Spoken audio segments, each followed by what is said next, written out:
तारीख 23 मार्च 1931। लाहौर की central jail में सभी कैदी अपने काम में व्यस्त थे, लेकिन तभी अचानक खबर आती है कि आज भगत सिंह, सुखदेव और राजगुरु को फांसी दी जानी है। और ये बात सुनते ही सारे कैदियों का चेहरा उतर सा गया था।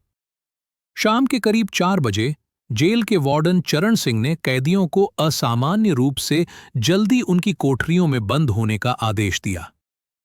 पहले तय हुआ था कि इन तीनों को 24 मार्च 1931 को फांसी दी जाएगी, लेकिन अंग्रेज इतने डर चुके थे, उन्हें विद्रोह का इतना भय था कि उन्होंने समय से एक दिन पहले 23 मार्च 1931 को शाम 7:30 पर उन्हें फांसी दे दी।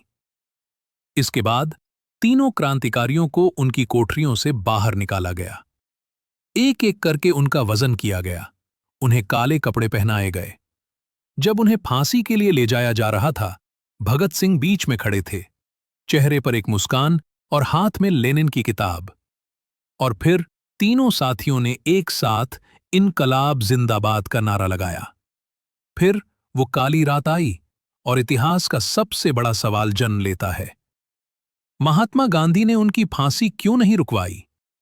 तो जानेंगे इसी वीडियो में उस समय के राजनीतिक दांव-पेच, उस महान मतभेद और इतिहास के पन्नों में दबी सच्चाई को।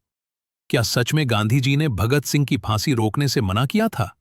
क्या भगत सिंह को बचाया जा सकता था? फिर गांधी ने चुप्पी क्यों साध ली? दोस्तों, आज हम इतिहास के उस चौराहे पर खड़े हैं जहां दो महान व्यक्तित्व, महात्मा गांधी और भगत सिंह, अपने अपने रास्ते चुनते हैं, जिनका मकसद एक ही था, आजादी। पर उनके रास्तों की दिशाएं अलग थीं, और इसी कारण भारत के इतिहास का सबसे दर्दनाक और विवादास्पद अध्याय लिखा गया। प्रश्न ये नहीं है कि कौन बड़ा था, प्रश्न ये है कि उस समय की राजनीति में क्या सचमुच भगत सिंह के जीवन की कोई कीमत नहीं थी? भगत सिंह की कहानी 23 मार्च 1931 से बहुत पहले शुरू होती है। ये कहानी शुरू होती है 1919 के जलियांवाला बाग हत्याकांड से। एक 12 साल का बच्चा खून से सनी जमीन और गोलियों के निशान देखकर अपने जीवन की दिशा तय करता है। भगत सिंह को यह समझ आ गया था कि अंग्रेज केवल शांति की भाषा नहीं समझेंगे। यहीं से गांधी की अहिंसा और भगत सिंह की क्रांतिकारी हिंसा का वैचारिक मतभेद शुरू होता है। गांधी के लिए हिंसा किसी भी कीमत पर अस्वीकार्य थी। उनका मानना था कि हिंसा स्वतंत्रता संग्राम को दूषित कर देगी। लेकिन भगत सिंह के लिए यह हिंसा नहीं, बल्कि प्रतिरोध था। ये गूंगी बहरी सरकार को जगाने का एक जरिया था। उनकी शहादत की नींव 1928 में रखी गई, जब साइमन कमीशन के विरोध में लाला लाजपत राय पर बर्बर लाठीचार्ज हुआ और कुछ ही दिनों बाद उनकी मृत्यु हो गई। भगत सिंह और उनके साथियों के लिए यह सिर्फ एक नेता की मौत नहीं थी, ये राष्ट्र के सम्मान पर हमला था। भगत सिंह और उनके साथी स्कॉट नामक अधिकारी को मारना चाहते थे, जो लाठीचार्ज का जिम्मेदार था, लेकिन चूक हुई और सैंडर्स मारा गया। इतिहास में यह घटना लाहौर षड्यंत्र केस के नाम से दर्ज हुई। इसके बाद भगत सिंह और बटुकेश्वर दत्त ने सेंट्रल असेंबली में बम फेंका। बम फेंकने का उनका मकसद किसी को मारना नहीं था।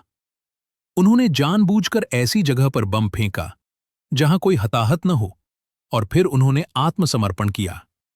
क्या यह बचने का मौका नहीं था? हां था। भगत सिंह के पास अपनी रिवॉल्वर थी, वो बच सकते थे, लेकिन उनका लक्ष्य बड़ा था। वो चाहते थे कि उनकी गिरफ्तारी, उनका मुकदमा और कोर्ट में उनका बयान पूरे देश को एक संदेश दे। भगत सिंह ने अपनी फांसी को एक राजनीतिक हथियार बनाने का फैसला कर लिया था। वो जानते थे कि उनकी शहादत देश में आजादी की आग लगा देगी। यहीं से कहानी में महात्मा गांधी का प्रवेश होता है, और ये वो समय है जब भारत की राजनीति एक पतली रस्सी पर चल रही थी। तारीख 5 मार्च 1931। गांधी जी और तत्कालीन वाइसराय लॉर्ड इरविन के बीच एक ऐतिहासिक समझौता हुआ, जिसे गांधी-इरविन समझौता कहा जाता है। यह समझौता नमक सत्याग्रह की समाप्ति और दूसरे गोलमेज सम्मेलन में कांग्रेस की भागीदारी सुनिश्चित करने के लिए था। लेकिन इस समझौते की शर्त में एक सूक्ष्म पर घातक अंतर था। समझौते में क्या शामिल था? राजनीतिक कैदियों को रिहा किया जाएगा। समझौते में क्या शामिल नहीं था? जिन पर हिंसा या हत्या का आरोप था, उन्हें रिहा नहीं किया जाएगा। और वहीं आरोप भगत सिंह पर था। सैंडर्स की हत्या का आरोप एक हिंसक कृत्य था, जिसने भगत सिंह, सुखदेव और राजगुरु को इस समझौते के दायरे से बाहर कर दिया।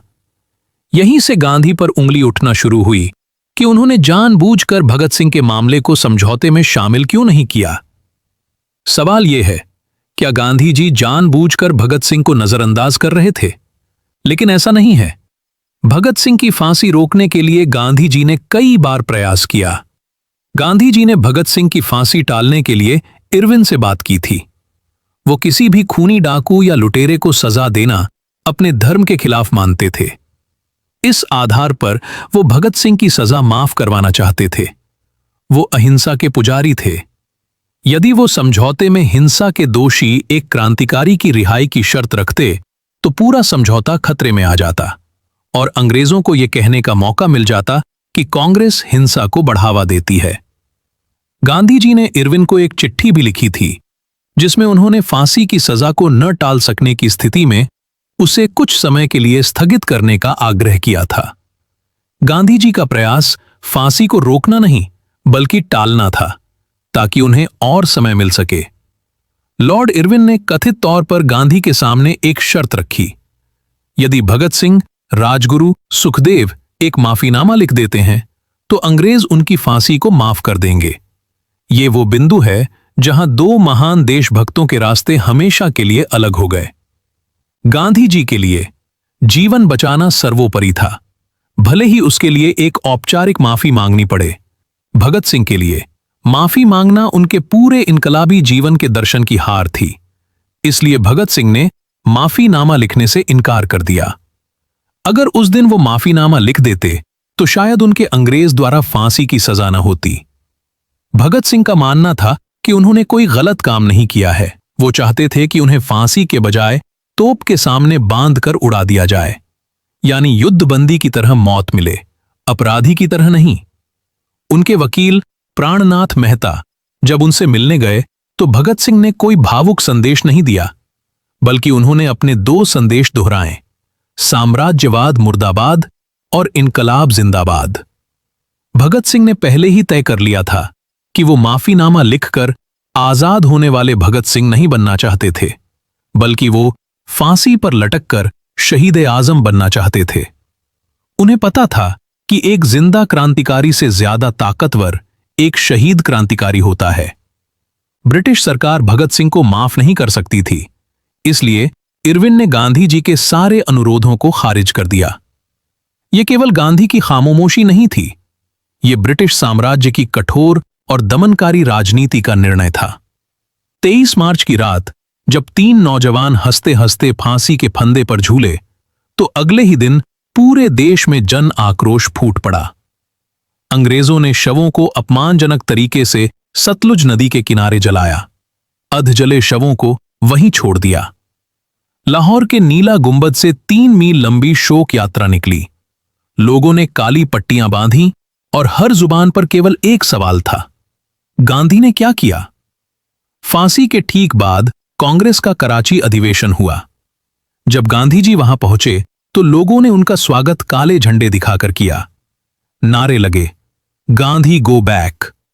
लोग आक्रोशित थे। सुभाष चंद्र बोस जैसे नेता भी गांधी जी से नाराज थे। गांधी जी ने इस अधिवेशन में अपनी बात रखी। उन्होंने भगत सिंह की बहादुरी पर गर्व जताया, लेकिन फिर से यह दोहराया कि हिंसा का तरीका ठीक नहीं था। तो दोस्तों, ये थे वो सच जो किताबों ने दबा दिए थे। अगर ऐसी असली कहानियां सुनते रहना चाहते हो, तो बस लाइक करो, शेयर करो और चैनल को सब्सक्राइब कर दो।